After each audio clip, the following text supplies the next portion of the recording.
Good morning, First United Methodist Church of Orlando. It's great to be here with you on this Wednesday, November 10th, for our midweek devotionals.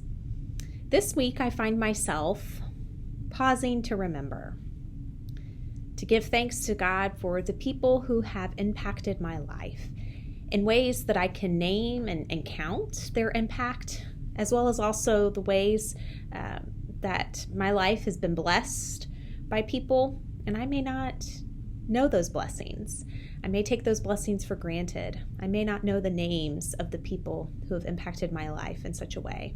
This past Sunday in worship, we remembered the saints of our First Church community, those who have died within the past year. We named them in service. We lit candles to remember them, to remember their light. We give thanks to God for their lives, for their witness to the faith, for the ways that they have blessed our lives and impacted us, and we give thanks. Tomorrow is Veterans Day, where hopefully we pause and give thanks for all those who have served in our military, those who have given their time, many who have given their physical bodies and have been forever marked by their time in the service, and those that have died. We remember all of them and give thanks for their service, for the time away from their families, for the ways that they have sought to protect us and to work for freedom in the world. We give thanks. This coming Sunday, I won't be here with you in person at First Church Orlando. I will actually be guest preaching at a church that is celebrating 100 years as a church. It's my home church, First United Methodist Church of Auburndale, and so I will be there this Sunday giving thanks for the work of that particular congregation, for the lives that they have touched over the past 100 years, and giving thanks with hope for all that the church will continue to do in the future and how God will work through that church in the future. I'm just one of the many lives that have been impacted by that particular congregation. And so I give thanks for the saints, both those who are still living as well as those who have passed away of that church, who have shaped me into the person that I am today.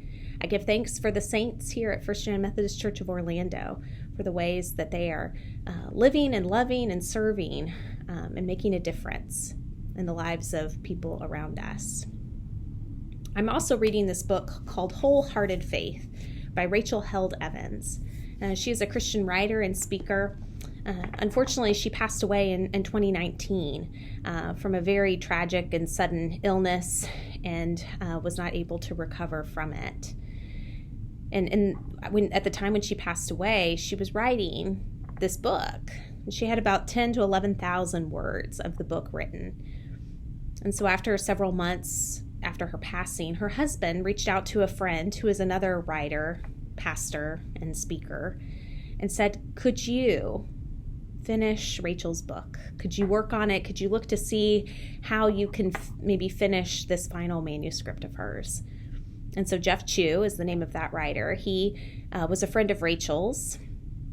He took her computer and read over the 10 to 1,011 words of her manuscript and poured over her other writings, her blog posts, her Twitter messages, the other sermons and messages that she spoke, as well as her other musings and writings that really weren't maybe fully fledged thoughts, but ideas that she had.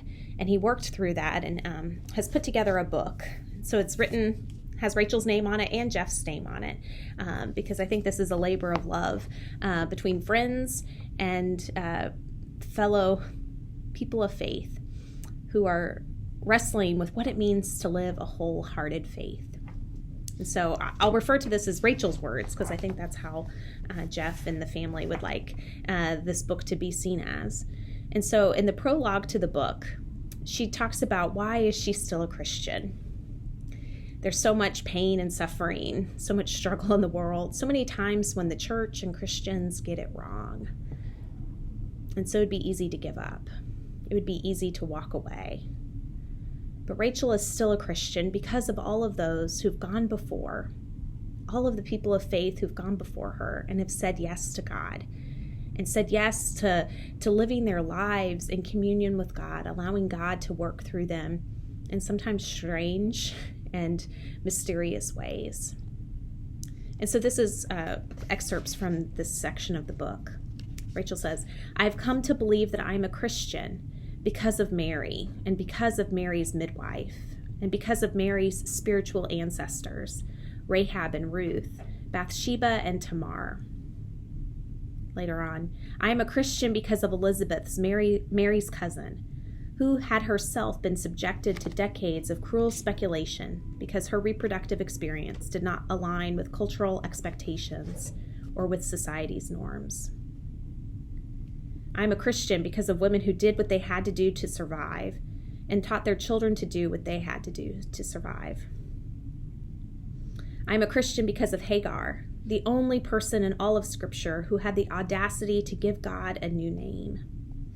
I'm a Christian because of Susanna, Joanna, Mary Magdalene, Mary and Martha of Bethany, and a whole bunch of other Marys that nobody can ever keep straight.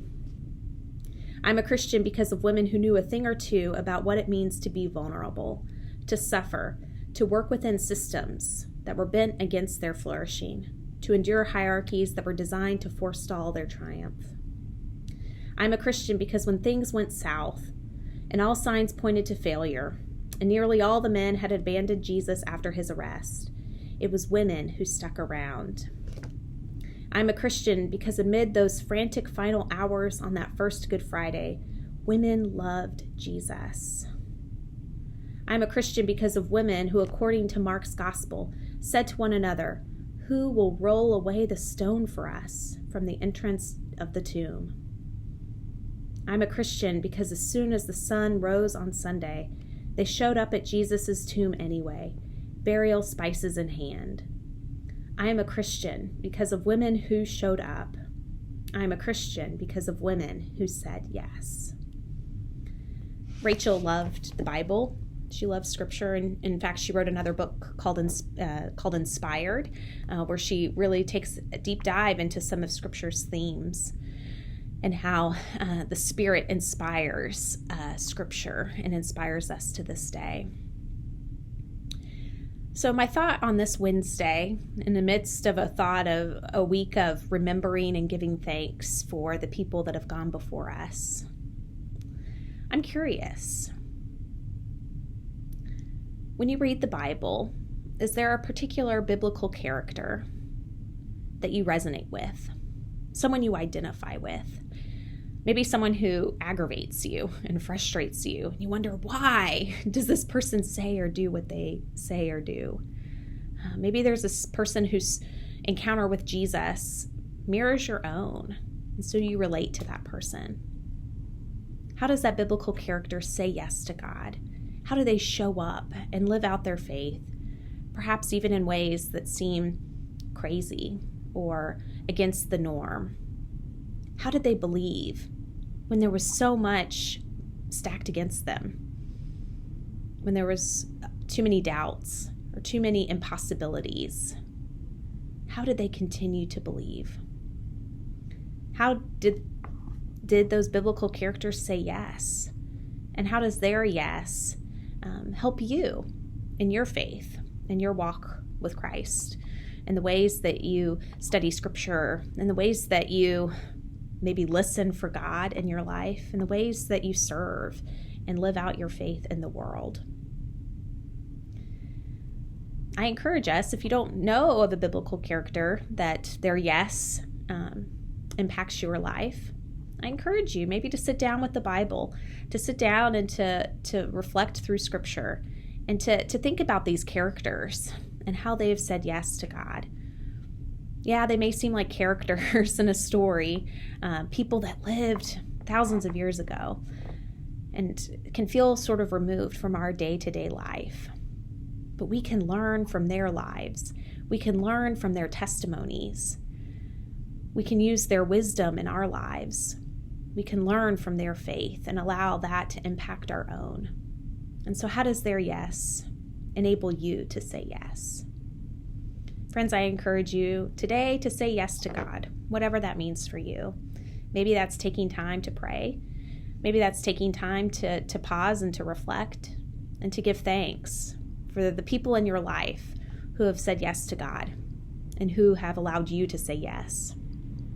I wonder if maybe you kind of want to write thank you notes to some of those people that are still alive, who are making a difference in your life today, who are saying yes to God and encouraging you to say yes.